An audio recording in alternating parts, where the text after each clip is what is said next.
si ukážeme lehké pistonové dveře, které by měly fungovat nějak takhle. Tak. 2, 3, 4, 2, 3, 4. 1, 2, 3, 4. Uděláte si takhle 5 bloků vysokou zeď.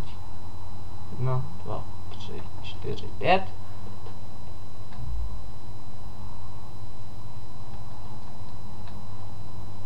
Sem dáte pistony. Sem nahoru dáte taky plot, na ty pistony taky dáte plot. Děláte to nějak takhle, takhle, takhle, takhle. Ozdobíte to půlblokama. A máte to hotové. Vidíte, nikdo se nedostane ven a když se budete odkázat, tak jenom děláte takhle. Projdete.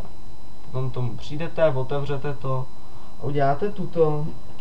Tak doufám, že se vám video líbilo. A jestli ne, tak dejte dislike, koment. Ale je to moje první video, tak dejte aspoň odběr a nějaký lajky. A u příštího dílu ahoj.